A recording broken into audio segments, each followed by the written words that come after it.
Hello tout le monde. Voilà, donc j'ai décidé de faire une vidéo un peu spéciale et pas facile pour moi sur les douleurs neuropathiques. Voilà, parce que aujourd'hui je vis avec des douleurs neuropathiques.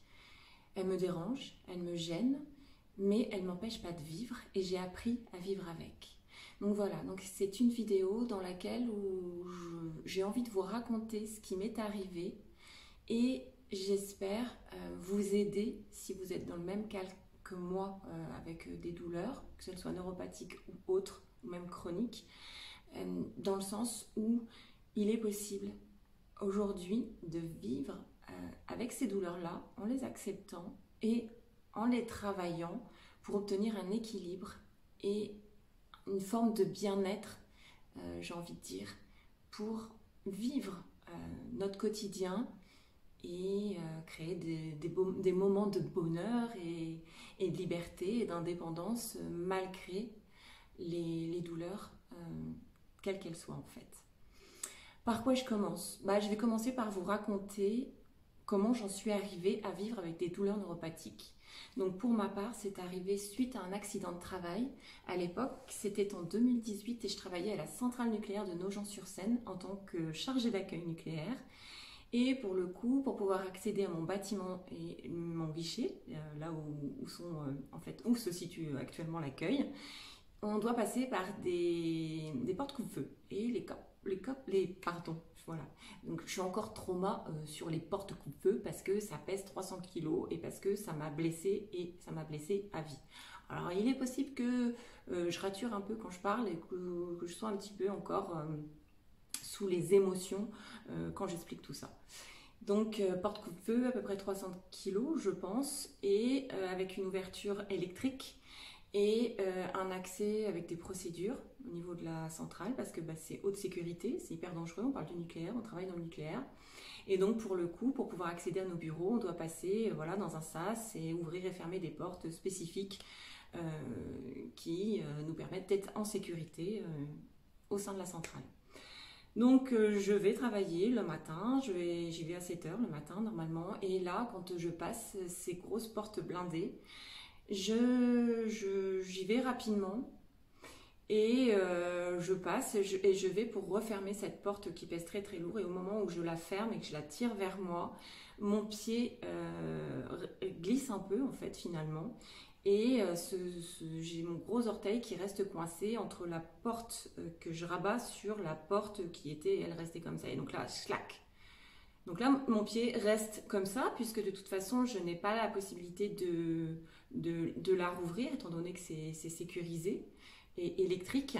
Et donc du coup, je tire sur mon pied, mais je pense que je le fais même d'instinct. Et quand je tire sur mon pied, je tire sur mon gros orteil. Et pour le coup, ça déchire mon ongle et donc là ça me pince et ça me fait souffrir et je regarde au sol et là je vois qu'effectivement il y a du sang. Donc pour le coup je suis seule et je rentre je rentre dans la petite cuisine, enfin dans la petite pièce à côté qui nous sert également de pause repas, etc. Et quand je m'assois je vois qu'effectivement ça saigne et j'ai mon binôme qui arrive à l'époque et ma deuxième collègue qui arrive et qui me dit oh là là, Sandrine, qu'est-ce qui t'est arrivé? Donc je lui explique, je dis voilà, j'ai mon pied qui s'est coincé dans cette grosse porte et pour le coup, ça m'a déchiré mon ongle et ça pisse le sang. Ah là, on met en route les procédures, on appelle les pompiers, on appelle les responsables du travail, etc. pour que je sois pris en charge pour être soignée comme il faut. Bon, voilà ce que je vous raconte à cet instant-là, c'est comme ça que ça s'est passé. Et suite à ça, donc je vais aux urgences. Les pompiers m'emmènent aux urgences. Et aux urgences, on me dit qu'effectivement, mon ongle est arraché et qu'il va falloir que je sois opérée. Donc c'est un chirurgien à l'époque qui vient me voir aux urgences et qui me raconte ça, qui me dit voilà, Madame Turato, votre gros orteil est abîmé, on va devoir complètement enlever ce qui reste de l'ongle encore attaché. Il ne restait pas grand chose, croyez-moi. Et il va y avoir des points de suture. Ok, donc là je le regarde, et puis là entre temps, moi je dis à ma responsable, écoute, j'en ai peut-être pour 3 jours d'arrêt de travail, je vais avoir du paracétamol, là c'est une opération, je ne serai pas là demain, donc voilà, attends-toi, mes 3 jours d'arrêt de travail et ainsi de suite. Donc on monte au bloc, en fin d'après-midi au bloc, effectivement, ils m'endorment complètement parce que c'est quand même le bout des doigts de pied, c'est extrêmement sensible, hein, toutes les extrémités sont extrêmement sensibles, donc on est obligé de m'endormir, on m'endort. Et suite à ça, donc il me réveille un peu plus tard, au moment, enfin il me réveille, je me réveille un petit peu plus tard, allongée, et je vois le chirurgien qui est en train d'effectivement d'arracher ce qui était en mille morceaux au niveau de mon doigt de pied, là, des bouts d'ongles et tout ça, et qui passe les fils pour me remettre un, comment dire, un faux ongle, en fait, une prothèse d'ongle pour aider à la repousse par la suite. Merci chirurgien, tu as fait du super bon travail, je t'adore. Grâce à toi, j'ai pu avoir effectivement un ongle qui a repoussé par la suite. Donc aujourd'hui, ça me permet de pouvoir me mettre en nu-pied et poser mon vernis à ongles quand j'ai envie d'être coquette l'été et le printemps. Voilà. Suite à cette opération, il vient me voir après dans la chambre d'hôpital et il me dit écoutez Madame Turato, l'opération en elle-même s'est bien passée, mais finalement vous allez rester minimum 3 semaines en arrêt de travail, voire 1 mois, suivant comment évolue la douleur, la cicatrisation, et il va falloir que vous gardiez le plus longtemps possible cette prothèse ongulaire pour aider à la repousse parce que la matrice elle-même de l'ongle a été touchée et on ne sait pas trop au niveau des dégâts, comment ça s'est passé, etc. Je dis ok, donc je préviens les responsables de mon travail, je leur dis finalement ça va être minimum 3 semaines d'arrêt et ainsi de suite. Et pour le coup, les semaines passent, le mois passe, je suis douloureuse, ça va pas bien. Au bout d'une quinzaine de jours, effectivement, peut-être même avant, la prothèse s'est enlevée. L'infirmière est venue me soigner, on est allé enlever les fils, il y avait quand même 7 points de suture au niveau du gros orteil, ça fait beaucoup 7 points sur les extrémités. Voilà, donc j'étais fatiguée, je dormais pas, ça me lançait dans mon pied. J'avais quelques médicaments à l'époque pour me soulager au niveau de la douleur. Et puis il y avait que la position allongée qui me permettait semi-allongée qui me permettait d'être à l'aise, on va dire, sur cette guérison en tout cas. Donc voilà. Bon, allez, les mois passent. Les mois passent, c'est de très très longs mois quand ça passe, toujours douloureuse, cette envie d'aller retravailler, mais voilà, je pose pas le pied par terre normalement, je marche plus normalement, je ne me chausse pas normalement, je ne peux plus rien mettre sur mon pied. Ni chaussettes, ni collants, ni draps, ni couverture, rien du tout sur mon pied. C'est extrêmement sensible, c'est extrêmement douloureux. Et j'attends plus qu'une chose, c'est que ça cicatrise au bout du gros orteil parce qu'il y a eu de la chair arrachée, donc il faut que ça repousse. Et effectivement, cet ongle n'existe pas et la repousse d'un ongle, c'est quand même 18 mois. C'est très très très très long. Cette attente est très très très longue pour moi et malgré tout ça, malgré la cicatrisation, la guérison, j'ai envie de retourner travailler, j'ai envie d'avoir une vie comme avant et je me force à marcher, je me force à guérir, je me force et je retourne au travail avec des chaussures en moute-moute, avec des chaussures plus grandes que mon pied, je chausse du 37 et à l'époque j'avais racheté des chaussures en 38 avec une grande hauteur parce que je ne supporte rien du tout sur mon gros orteil. Et en arrivant au boulot, j'ai même des ordonnances qui me disent que je ne peux pas travailler avec des chaussures que je portais avant, et normales on va dire, comme tout le monde. Et je porte des chaussons, des claquettes, et j'ai froid les pieds parce qu'on est en hiver. Et voilà, donc c'est toute une adaptation en fonction de mon travail à la centrale, en fonction de mon quotidien, en fonction de mes besoins. Et je boite. Et voilà, j'ai plein de choses sur ces 12 mois d'après qui ne vont pas. Et qui ne me permettent plus d'être la femme que j'étais avant cet accident, c'est-à-dire une femme dynamique, pleine d'énergie, qui entame son travail aussi bien sur son quotidien à la maison avec ses 2 enfants grands enfants, hein, j'ai envie de vous dire, hein, c'est déjà des adultes pour moi. Et même si ma fille à l'époque ne doit avoir que 17 ans et mon fils 19, enfin voilà, par là. Et voilà, donc j'ai toujours envie de faire ma vie comme avant et je fais comme avant malgré les douleurs et malgré une cicatrisation qui va pas bien et malgré des douleurs qui s'installent en permanence, nuit et jour, et avec lesquelles je combats par des médicaments antidouleurs à fond, hein, les gars, antidouleurs à fond. J'ai pas envie de donner les noms parce que je veux pas faire de la pub pour ces médicaments-là. Ils m'ont pas aidé, on va dire. Ils m'ont soulagé quand j'étais sur des douleurs extrêmes ou quand j'en avais plus que marre de ne pas pouvoir faire ce que j'avais envie de faire dans une journée physiquement. Donc je cachais la douleur pour pouvoir faire le ménage, aller faire des courses ou aller travailler quand j'étais active au niveau du travail, ou de recevoir les gens à la maison, ou de faire semblant quand il fallait aller quelque part, quand on était invité quelque part, ou etc. De dire oui, ça va Sandrine, c'est qu'un ongle, il est en train de repousser, tout va bien, t'inquiète. D'ici quelques temps, t'en parleras plus, et puis tu feras comme tout le monde. D'ailleurs, tu devrais déjà aller bien, c'est qu'un ongle, donc, etc. Et j'en viens effectivement à des médecins qui me suivent. Je suis quand même chez le chirurgien tous les mois. J'ai un généraliste qui me suit.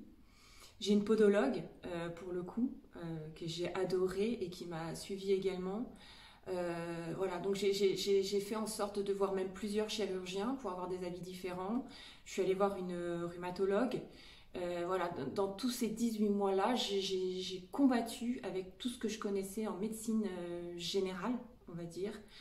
Et j'ai accédé à des médicaments sous biais d'ordonnance pour contrôler les douleurs et pour pouvoir avoir une vie normale, et qui finalement ne vont pas du tout m'emmener vers une vie normale et qui vont ne faire que me fatiguer et me diminuer, que ce soit sur mon corps physique ou même sur mon état d'esprit, et créer du déni pour ne pas accepter que j'allais être douloureuse toute ma vie. Je prends des coups dans la tronche, je peux vous le dire, j'ai mal, et encore aujourd'hui quand je vous en parle, j'ai même encore envie de pleurer sur cette Sandrine qui ne se sentait pas accompagnée à l'époque, ni par sa famille, ni par son chéri, ni même par la médecine, dans le sens où on vous drogue quelque part sur ce qui existe, et on ne pointe pas tout de suite la douleur neuropathique, on vous dit « Madame Turato, c'est normal, votre gros orteil il a été douloureux, il y a eu de la cicatrisation, ça cicatrise encore, tant que votre ongle n'est pas jusqu'au bout de la cicatrisation, on ne peut pas diagnostiquer autre chose que ça, et on doit attendre. Et on doit attendre 6 mois, et on doit attendre 12 mois. Et sur les 12 à 18 mois, je déclare d'autres malaises dans ma vie, j'ai des problèmes cardiaques qui se sont, accélérés. J'ai des douleurs dans le corps qui se déclarent, j'ai mal aux genoux, j'ai mal au bassin, j'ai mal dans le dos, j'ai mal aux épaules, j'ai mal à la tête, voilà, il y a plein d'autres douleurs qui s'engendrent effectivement suite à cette démarche qui n'est plus celle d'avant, une démarche où je boite souvent, et voilà, j'ai plein de difficultés qui se sont créées suite à ce gros orteil traumatisé. Et entre les 12-18 mois, effectivement, je rencontre d'autres médecins. J'ai parlé des rhumatologues. J'ai été dans un staff à l'hôpital de Reims où il y avait d'autres médecins autour de cette rhumatologue, qui m'ont expliqué qu'effectivement, mon pied, au jour d'aujourd'hui, ne pouvait pas aller mieux que ce qu'il était là, et que je souffrais de douleurs neuropathiques, et que maintenant, il va falloir que j'accepte cette douleur-là, et que je sois accompagnée par d'autres médecines pour vivre avec. Mon Dieu, ce jour-là, je m'effondre devant tous. Ils sont 5 ou 6 là-dedans, je me souviens. J'ai même plus envie de m'en souvenir en fait. Et je pleure comme une madeleine, et je leur dis ok, j'entends bien ce que vous êtes en train de me dire. Vous êtes en train de me dire que toute ma vie, je vais boiter, qu'à même à un moment donné, je vais peut-être marcher avec une canne, que je ne vais plus pouvoir porter de chaussures 37, mais porter toujours du 38, ou alors un 37... extrêmement large, on va dire un 37,5, et je ne vais plus pouvoir porter de chaussettes, je ne peux même pas mettre un collant sur mon pied, je ne supporte pas la couette sur mon gros orteil, donc quand je suis allongée sur le dos. Donc là maintenant, je dors toujours sur un des côtés et c'est tout parce que même sur le ventre, c'est pas possible. Et quand je pose un plaid sur mon pied dans mon canapé pour me réchauffer, c'est pareil, mon pied va être de travers ou il va être un temps comme ça, mais il va falloir que je le bouge. Je vais avoir mal au genou, je vais avoir mal aux hanches, je vais avoir mal dans le dos, je vais avoir mal dans le bras, je vais avoir mal à mon épaule, je vais avoir mal dans le cou. Ah, vous êtes en train de me dire qu'il va falloir que je vive avec des douleurs de partout dans mon corps parce que j'ai eu un accident et que j'ai des douleurs neuropathiques. Croyez-moi, ça va pas, je vais pas bien et ça va pas et ça continue à ne pas aller un moment et je me renferme parce que les gens autour de moi ne comprennent pas. Pense que je fais même du chiquet, que c'était juste un ongle arraché. Ok les gars, peut-être que vos ongles, quand ils se sont arrachés pour vous, ça allait, ça repoussait. Et aujourd'hui, bah, que ce soit les ongles des mains ou les ongles de vos pieds, ça vous va, vous. Mais moi, ça va pas. Et quand je vous dis que je vais bien, parce que j'ai pas le choix de vous dire que je vais bien, parce qu'autrement vous avez l'impression que je chouine, ou que je suis en train de me plaindre, ou que je suis pas normale, parce que normalement je devrais être guérie et que tout va bien, ben non, ça va pas. Je suis douloureuse. Je suis douloureuse et quand je vous dis que j'ai des douleurs neuropathiques, limite vous savez même pas ce que c'est, limite vous vous en foutez. Et certaines personnes qui m'accompagnent me comprennent, m'entendent, mais elles sont pas nombreuses ces personnes-là.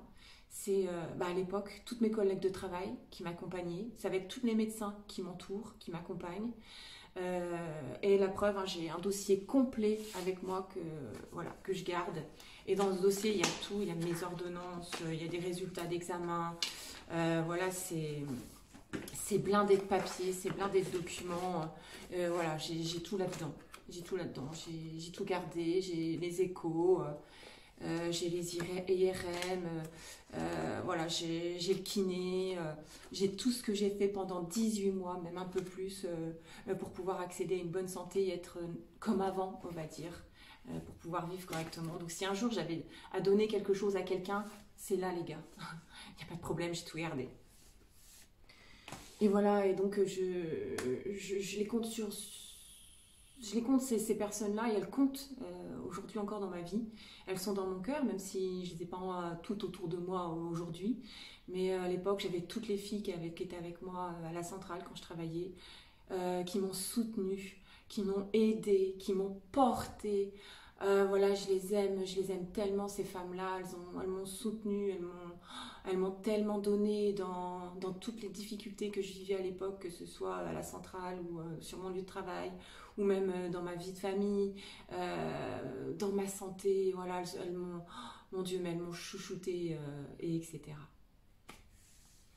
Donc j'ai envie de dire à ces personnes-là merci, merci du fond du cœur de m'avoir accompagnée.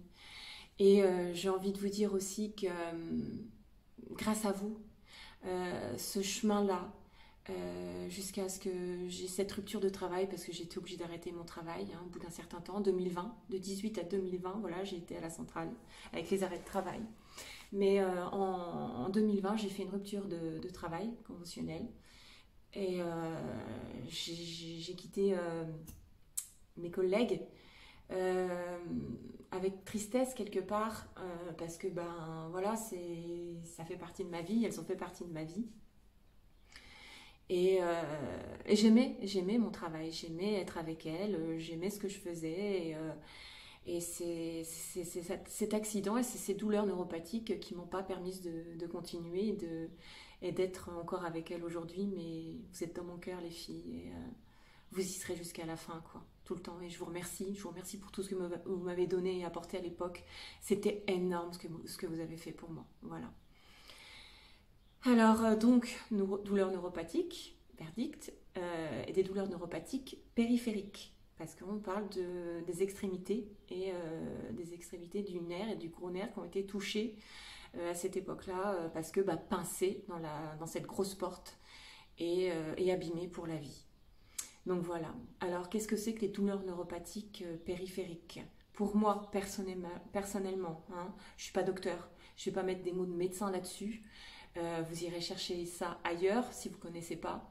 Mais je peux vous dire que Aujourd'hui, ce qui reste de ça, suite à la cicatrisation, parce que je suis cicatrisée, j'ai vu aussi un expert à la sécurité sociale qui a clôturé mon dossier. Donc ça aussi, je l'ai, l'expertise de mon expert.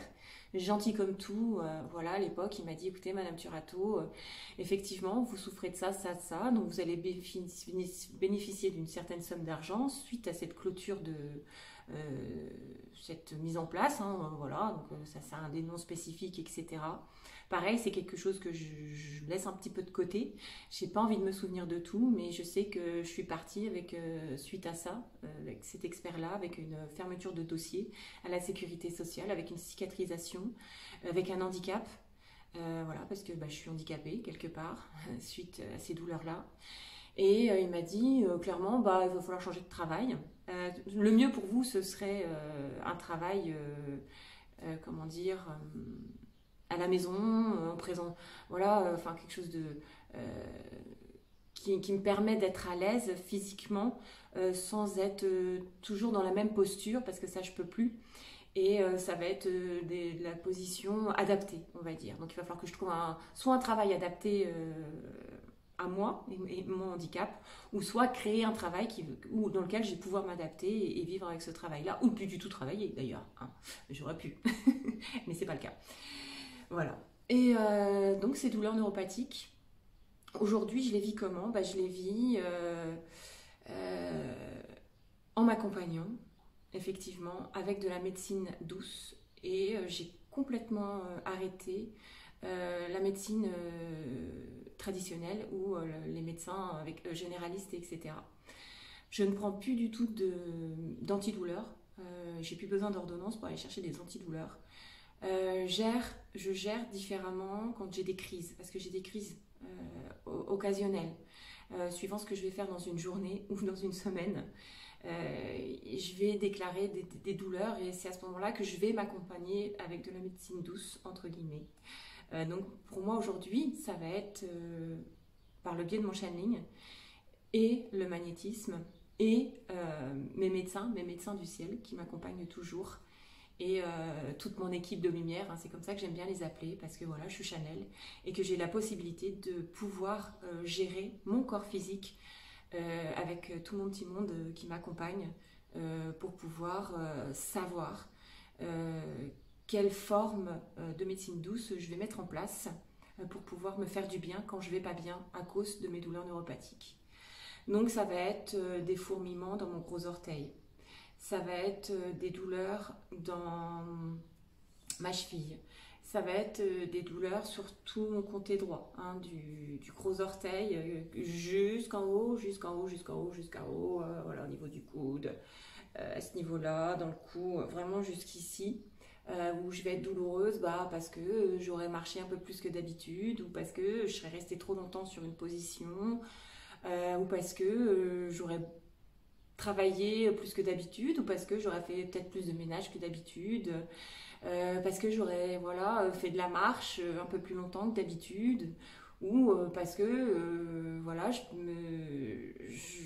j'aurais déployé un peu plus de force physique que d'habitude, qui ne me permettent pas d'être dans un confort pour pouvoir rester sur une posture confortable dans ma journée, etc.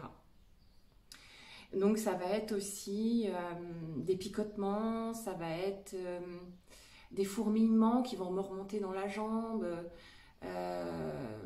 Voilà, ça va être une sensation de brûlure, suivant si j'ai été obligée de porter des chaussures pour aller faire telle chose ou telle chose dans une journée, parce qu'on est obligé de mettre des chaussures fermées en hiver, hein, donc ça j'ai pas le choix, donc je m'adapte. Et sans chaussettes les gars, donc en hiver, c'est pas facile, parce que le froid, je ne le supporte pas, ça me contracte encore plus au niveau du gros orteil, et donc le froid me perturbe énormément.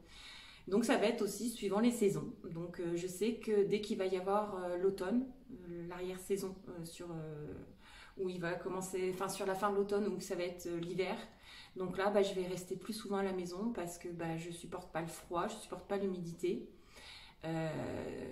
Et je vais à nouveau ressortir au printemps.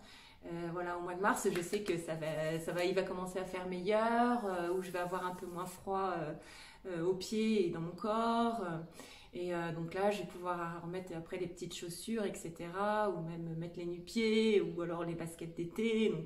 Donc là, ça va être cool. Je vais pouvoir à nouveau profiter de l'extérieur et vivre mieux, on va dire, ma vie grâce à l'été ou au printemps. Merci les saisons. Sinon, vous avez raison, hein, je vous entends, j'ai qu'à déménager sur la Côte d'Azur, hein. Mais voilà, c'est pas le cas aujourd'hui. J'ai des choses à faire ici et je me plais bien ici et j'ai encore envie d'en profiter chez moi avec mon chéri, mes enfants et ainsi de suite. Donc voilà. Voilà, donc je vous ai parlé de cet accident, je vous ai parlé des douleurs neuropathiques, je vous ai parlé de ce par quoi j'ai traversé et je vous ai dit ce que je traverse encore aujourd'hui. Et je pense que ça fait déjà une belle vidéo. Et je vous en dirai peut-être un petit peu plus sur c'est même sûr, je vais faire une deuxième vidéo pour vous parler de mon channeling, du magnétisme, de comment je gère avec ces médecines douces, comment j'ai pu en arriver là. Et je vous dis à très vite alors, si vous avez bien sûr envie de savoir et de mieux me connaître encore. Merci beaucoup de m'avoir écouté jusqu'au bout, je l'espère. Et puis si tu as envie, toi qui m'écoutes et qui me regardes, de savoir autre chose suite à cet accident de travail, aux douleurs, peut-être que oui c'est même sûr, j'ai pas tout dit, ou des médecins que j'ai vus, ou voilà, si tu as des questions, reviens vers moi, pose-moi des questions, laissez-moi des commentaires. Je suis disponible, je suis là, je suis pas loin, c'est facile. À bientôt.